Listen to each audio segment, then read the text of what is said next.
In actuality, American history is far different from the way it has been presented in modern schools or portrayed on the big screen. Hollywood has a tendency to finance and promote blockbuster movies about historic events, which oftentimes, if not always, camouflages key points with a love story or some other distraction. One example of this is the movie Titanic, starring Leonardo DiCaprio, who put in a great job as an actor, but the film did not do the historic event justice, as it concealed the fact that many influential opponents to the Federal Reserve central banking system lost their lives with the sinking of that ship. I already covered this topic in a video, which I'll include a link to in the description, but it's worth mentioning again, as it was this notorious incident in 1912 which made the Federal Reserve Act of 1913 possible. One of the most influential and popular documents exposing the formation of the Federal Reserve is a book written in 1994 by G. Edward Griffith called The Creature from Jekyll Island, which recounts a secret meeting that took place in 1910 on Jekyll Island, a stretch of white sand beaches and beautiful landscape off the coast of Georgia. It was an exclusive gathering of American financiers, politicians, and banking elite who covertly plotted the draft legislation for the creation of the all-powerful central banking system that not only financed both world wars, but has become an accomplice in the support of totalitarian regimes throughout the world. An excerpt from the book claims that, quote, "There are few historians who would challenge the fact that the funding of World War I, World War II, the Korean War, and the Vietnam War was accomplished by the Mandrake mechanism through the Federal Reserve System. An overview of all wars since the establishment of the Bank of England in 1694 suggests that most of them would have been greatly reduced in severity or perhaps not even fought at all without fiat money. It is the ability of governments to acquire money without direct taxation that makes modern warfare possible, and a central bank has become the preferred method of accomplishing that. We theorize a strategy dubbed the Rothschild formula, in which the world's money cabal deliberately encourages war as a means of stimulating the profitable production of armaments and keeping nations perpetually in debt. This is not profit-seeking, it is genocide. It is not a trivial matter, therefore, to inquire into the possibility that our elected and non-elected leaders are, in fact, implementing the Rothschild formula today. While there's been some movements to combat this globalist totalitarian network, which has not only financed communist revolutions around the world, such as in Russia, China, and more recently in South Africa, which were all triggered by engineered social uprisings aimed to remove existing power structures using class warfare and amplifying socioeconomic and racial tensions enforced by a banker-controlled media. We can see the same pattern played out in America today, where manufactured civil unrest is used to erase history and promote cultural Marxism.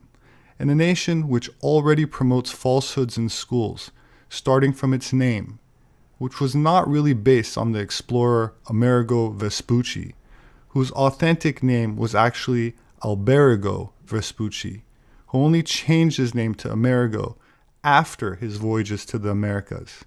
In other words, Amerigo came from America and not the other way around. Not only was there an existing tribe in Nicaragua called Americ, whose root word was the ancient name for the land used by the natives of Peru, also known to the Maya civilization and attributed to the great feathered serpent creator deity, which they called Kukulkan, a deity which also had an equivalent by the Aztec civilization. According to Manly P. Hall, in his book The Secret Teachings of All Ages, quote, "These children of the sun adored the plumed serpent, who was the messenger of the sun. He was the god Quetzalcoatl in Mexico, Gucamet in Quiche, and in Peru he was called Amaru. From the latter name comes our word America. Amaruka is, literally translated, land of the plumed serpent. The priests of this flying dragon, from their chief center, they once ruled both Americas. One of their strong centers was Guatemala, and of their order was the author of the book called Popol Vuh. Many Mesoamerican and Native Indian tribes also record in their oral traditions encounters and conflicts with giants, or at least very tall people in the past. I also covered this topic in several videos, showing documentation regarding many discoveries of giant skeletons, which have been published in newspapers, and then seemingly forgotten to history, except for mythology or mentions of giants in the Bible. In many biblical interpretations, the serpent is synonymous with Lucifer, the fallen angel thrown down by God, which literally translates to light bearer, a symbol which can be found in many parts of the ancient pre-Christian world.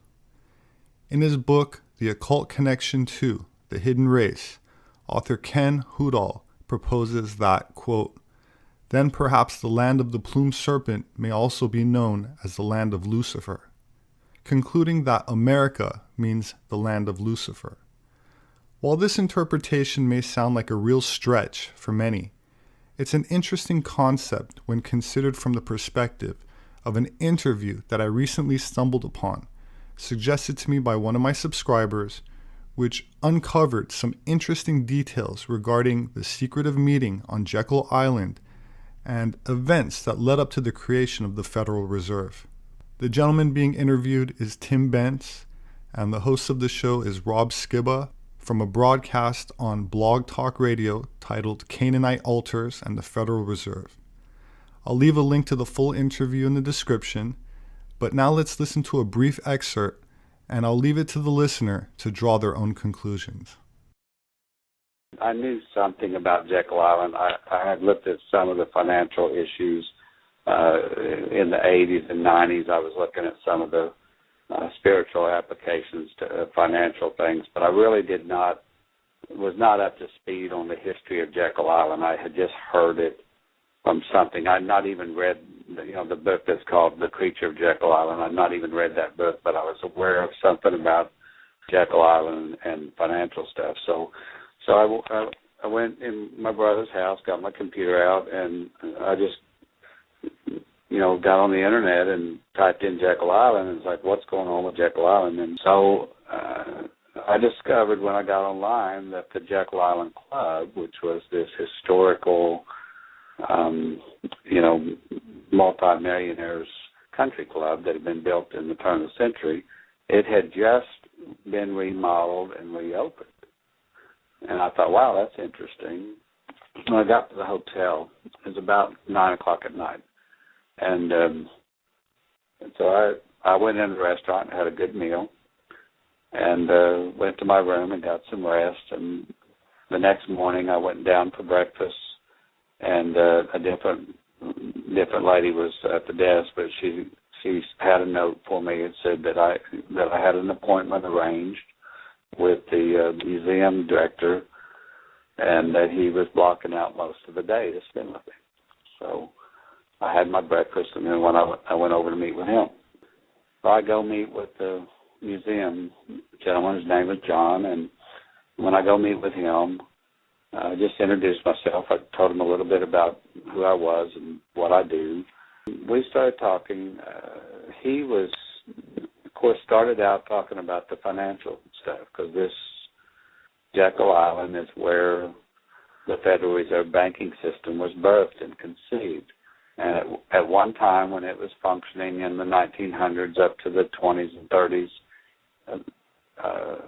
some say 1/3, some say 2/3 of the world's wealth would vacation on that island. Mm-hmm. It was the highest conglomeration of wealth in a single place very often anywhere in the world back in the turn of the century. So it just seems like a little island that's not anything significant at all now, but it's amazing to see the financial side of the history of that spot. And so I'm sitting there looking at some of the the things that he's telling, just thinking about some of the things he's telling me. We went out and walked around, and he showed me some of the cottages that had been restored, and the club itself, and the tennis courts, and they had a pier where the boats would come up, and he's just kind of showing me the grounds, and then we go to the museum. And he's talking a lot about the financial stuff and the guys that built it, and each cottage was, marked and named. Some of them had been restored, some of them didn't exist anymore, but they had like a sign that this is where this one was, and that one was built by J.P. Morgan, that one was Rockefeller's, and that one was they had each one of them named. Well, they're all kind of native names, and then they're all got some kind of a plaque on who the financial mogul was that had built them. And they're not really elaborate, luxurious mansions. They're just simple cottages for the most part, which was kind of interesting to know that the richest people in the world built them, and they were very low-key and almost like a cabin in the woods instead of a luxurious house like you'd expect. And they all had Indian names. So I started asking him about the Indian history of the island, and he lit up. He just was like, that's what he really wanted to talk about, because he loved the Indian history. And so he takes me back to the museum, and he said, we got a lot of stuff on the Indians. He said this was actually like the government main community for a tribe of Indians that don't exist anymore. That tribe was called the Timucas. And I said, well, that's interesting. My name's Tim. And anyway, I didn't know anything about the Timucas. I'm from Oklahoma. I've learned a lot of Native history, and I have some Native bloodline, but I did not know anything about the Timucas. So I just asked him, please tell me everything that you can tell me about them.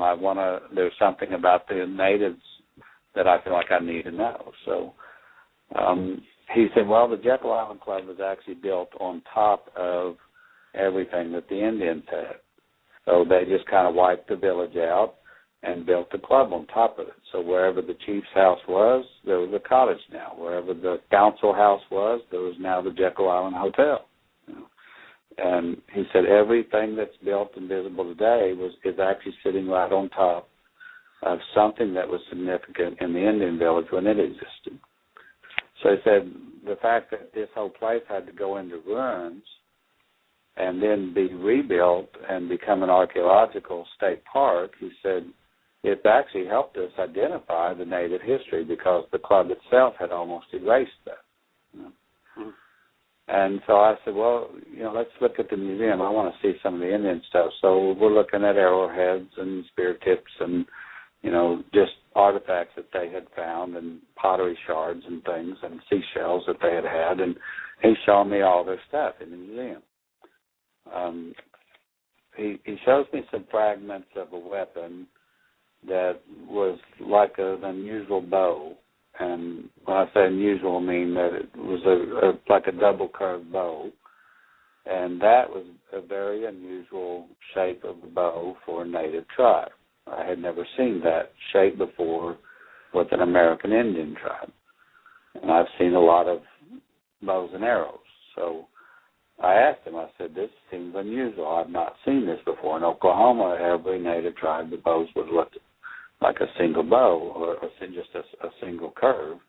I said, this is quite extraordinary, especially as far back as this tribe was. So he said, yeah, we found a lot of weapon-type artifacts that we've not seen with other tribes. And I said, well, how do you know these were Native Americans? Maybe they were from somewhere else. He said, oh, no.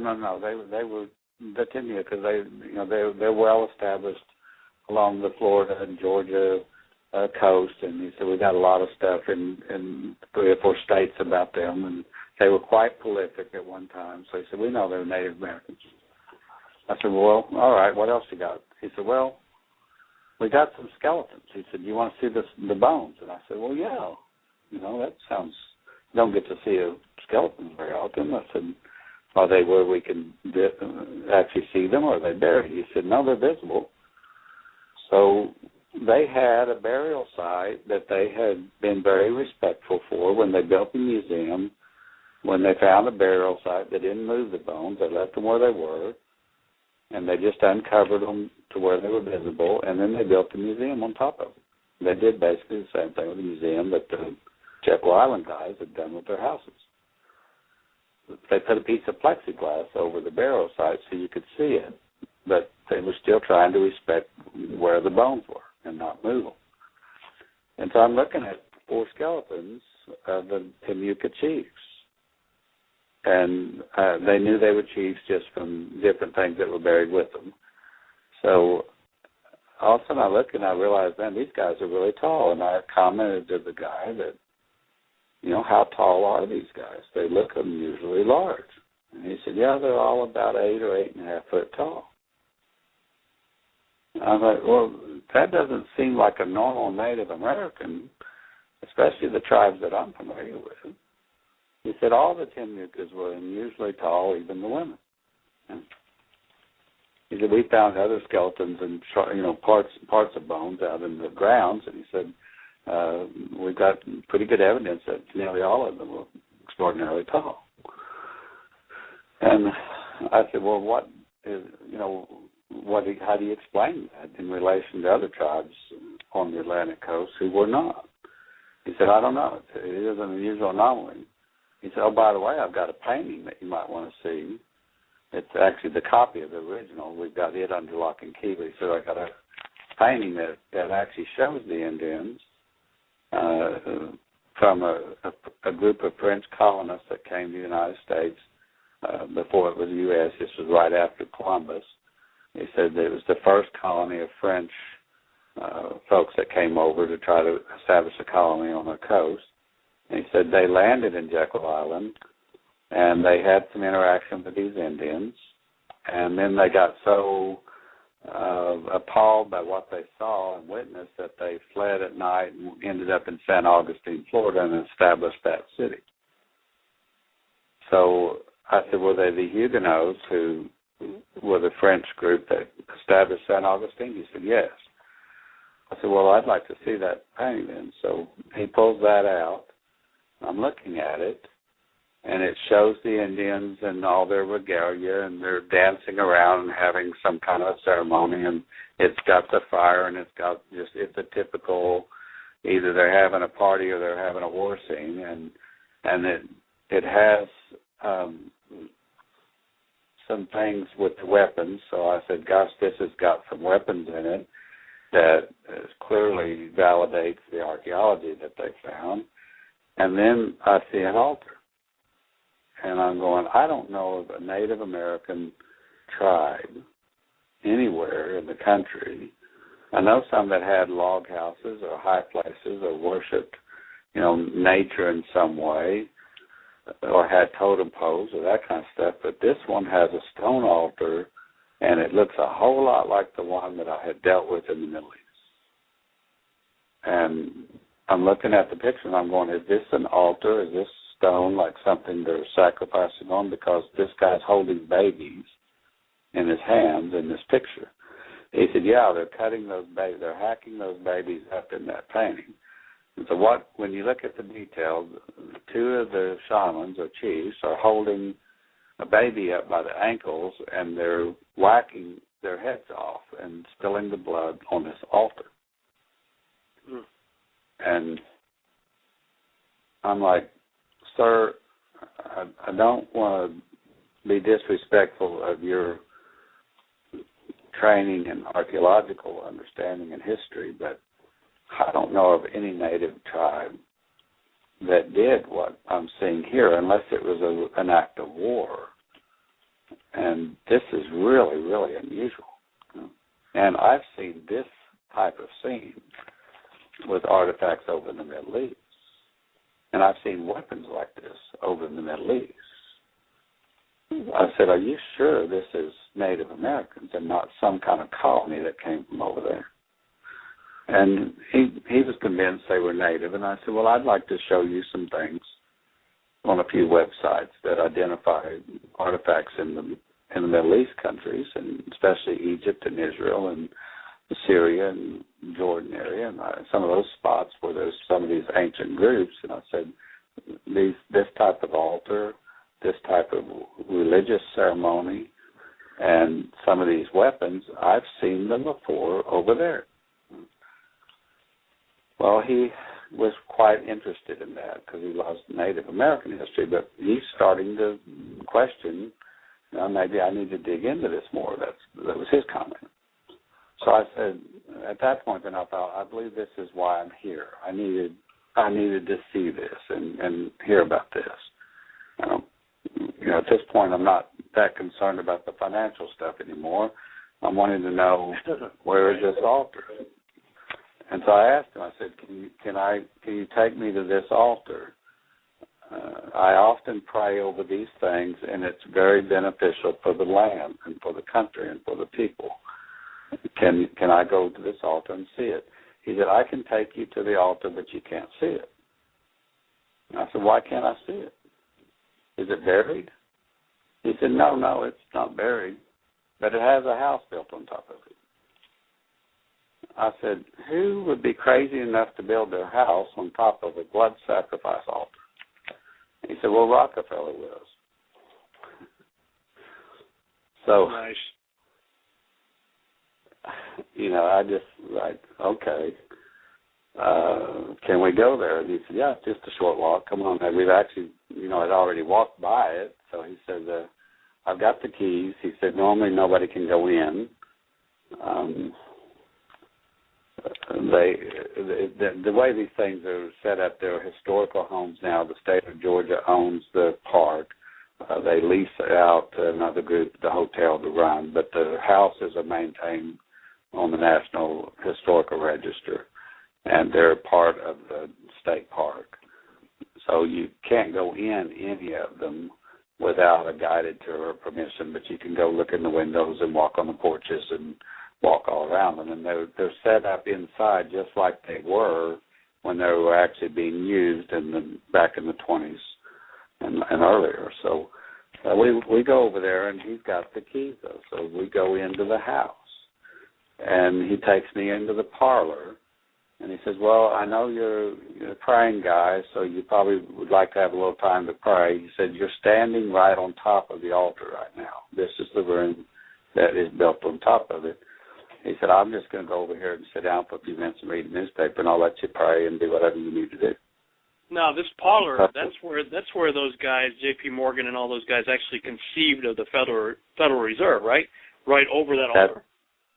That's exactly right. It's the room that they were sitting in when they drew up the entire legislation and plan to pass it that became the Federal Reserve Act. Wow. So this was the conception of the Federal Reserve banking system on the parlor sitting on top of a blood sacrifice altar. Where babies were sacrificed. Yes. And so all of a sudden it's like, wow, no wonder our banking system has so much corruption in it, even when people want to do the right thing, No kidding. And so, just being a banker is not an easy job, but it's like, not all of them are bad guys, but it's like, wow. And that was not what our founders set up. That took over. It usurped the authority of the way our founding fathers suggested that we bank as a country. And even the way it was passed had a lot of, things that didn't seem right about it. But the idea that it was conceived like this, I'm going, this is not just a bunch of wealthy guys that got away for vacation and came up with a profitable business plan. This has got something diabolical, something occultic about it, something evil that's wrapped up with it. Yeah. And so even if it had been a good idea and something beneficial for the country, which many would argue that it was, this demonic power must have gotten into it, because they didn't just create a bank, they created a banking system that every one of us have become subject to. So think about this. We've got a piece of money, that wouldn't be of any value whatsoever if we didn't attribute value to it. Our dollars are only worth something because they're measured against something else. And the problem worldwide is every nation today, every nation is operating with fiat currency, and we're the ones that taught them how to do it. The change that the Federal Reserve did was not just to change the facial picture on the money. What they did is they took the right that our Constitution gave to the Treasury Department to print the money and set the value thereof. And they said, let us print it for you, and then we'll loan it back to you. Right. Now think about the stupidity of that. If you just think crazy. wisely, I'm already making something with my own hands, and then somebody else comes to me and says, let me make that for you, and then I'll loan it back to you. You know? At interest. Why would I do that? You know? It's mine to start with. I don't need you to print it for me and then charge me interest to have it. But that's what we did. We set that up on a national scale, and where was the voice of the righteous when that happened? Why was there not a public outcry? It forces us to have debt, or we have no economy. Yeah. You cannot buy anything in this country without a debt being created, because if you buy something, that's the reason they print a dollar. So you buy a house and you ask for a loan, they print the money so they can give you the loan. That creates debt whether you are borrowing or not. Every sale, every transaction, every exchange has to create a debt now to be done. So that is not necessary, but it is something we chose to allow. And unfortunately, due to technical difficulties, the show cut off right about this point in the broadcast. My name is Robert Sepehr. I'm an anthropologist. My published work is available on Amazon.